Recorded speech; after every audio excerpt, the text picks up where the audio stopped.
Alma Angela Cogan was born on the 19th of May, 1932, into a world in flux. Raised in the diverse heart of Whitechapel, East London, Alma's earliest days were shaped by the hopes of Jewish immigrants fleeing the turmoil of Eastern Europe. Her father, Mark Cogan, a haberdasher with a singer's soul, and her mother, Fay, a woman of fierce ambition, cultivated in their daughter a vibrant love for performance. Their household, filled with music, movement, and dreams, would be the first stage for a girl whose voice would one day command ballrooms, broadcasts, and continents. From a young age, Alma radiated charisma. At just 11, she stunned a Brighton audience, winning the Sussex Queen of Song contest and 5 precious pounds that seemed to mark the beginning of something far grander. Yet, even as she climbed toward her dreams, she was shaped by contradiction. A Jewish girl attending a Catholic convent school, a giggling child thrust onto grown-up stages, a teenager whose gift outpaced the world's readiness for her.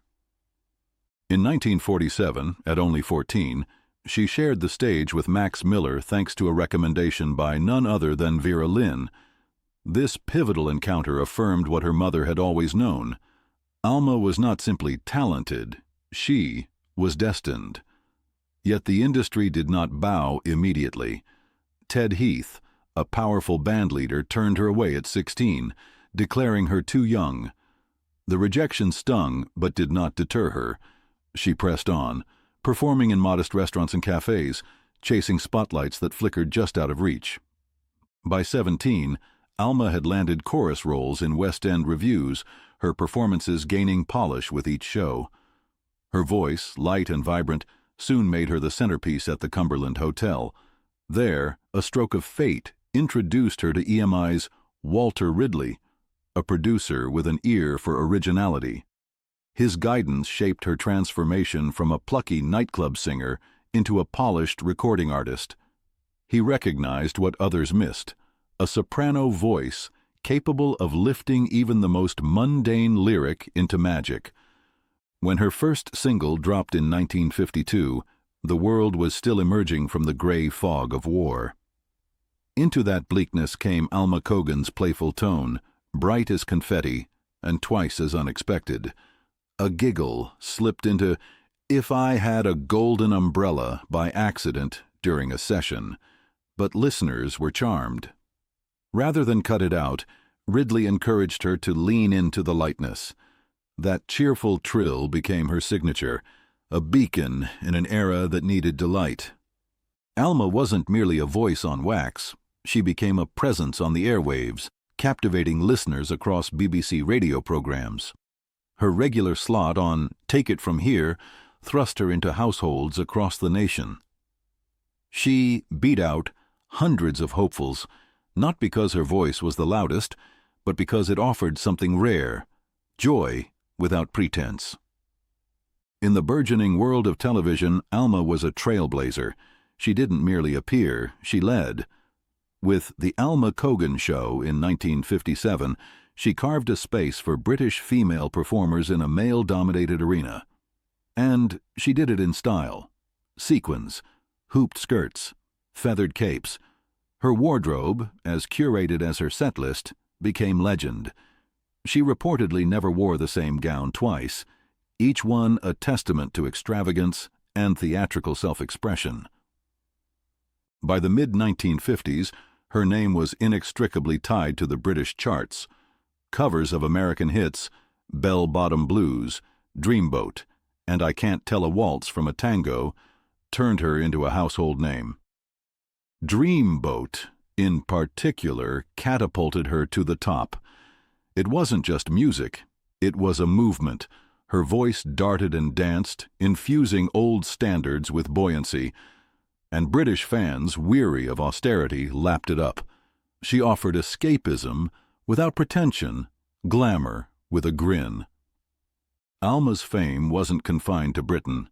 Her records sold in Sweden, Japan, Germany, Israel, everywhere that longed for levity. In an era where borders still bore the scars of war, her songs slipped past them, unifying audiences with nothing more than melody and mirth. As her success mounted, so did the drama of her offstage life. Her Kensington High Street flat became a glittering carnival of celebrities.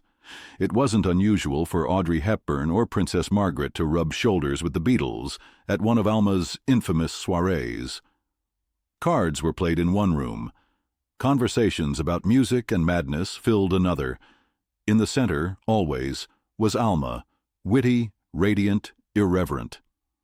For many, her home offered sanctuary. For Alma, it was a stage of a different kind. She was close with Paul McCartney, who once drafted the melody to Yesterday on her piano, at that point titled Scrambled Eggs, in tribute to a late-night snack prepared by her mother. Alma recorded the first version of the song years before it became iconic. She also covered Ticket to Ride, I Feel Fine, and 8 Days a Week, long before such covers became common. But perhaps the most whispered about connection was with John Lennon. At first, Lennon mocked her, calling her music outdated, even theatrical. But that cynicism gave way to fascination. Their flirtations grew clandestine. Meetings were arranged in hotel suites under assumed names. Her sister Sandra later confirmed what many had long suspected. There was a romance, guarded carefully to preserve reputations. He was married. She was older. The public wouldn't have understood. But those who saw them together remembered a spark not easily dismissed. Yet time is cruel. By the 1960s, the world tilted beneath her feet. Musical tastes changed. Rock and roll surged. The polished productions that made her famous felt dated to younger ears. While her star dimmed in Britain, it flared in Sweden and Japan. The Birds and the Bees reached #1 overseas. Her reinterpretation of Tennessee Waltz thrilled Scandinavian audiences. Abroad, she was celebrated. At home, she was gently pushed aside. Her attempts to modernize her sound, recording Beatles covers and experimental singles, were valiant but often dismissed. She fought harder, toured longer, smiled wider, yet all the while her body began to betray her. Behind the sequins and studio lights, Alma suffered in silence. Weight loss injections, then considered avant-garde, began to damage her health. In early 1966, after collapsing on tour in northern England, she was diagnosed with stomach cancer, but Alma was not one to surrender. She continued recording, writing songs under the alias Al Western, and planning her return. Her final TV appearance in August of that year saw her perform with verve. "Fly me to the moon," she sang, masking pain with polish. Only weeks later, in Sweden, to promote Hello Baby, she collapsed again. This time, there would be no encore. On 26 October 1966, just 3 weeks after her final hospitalization, Alma Cogan died of ovarian cancer. She was only 34. London wept. So did Stockholm, Tel Aviv, Tokyo. She was laid to rest with Jewish rites in Bushey, Hertfordshire. Friends like Lionel Blair and Cliff Richard struggled to accept her absence. The parties stopped. The flat fell silent. John Lennon, many observed, was uncharacteristically subdued.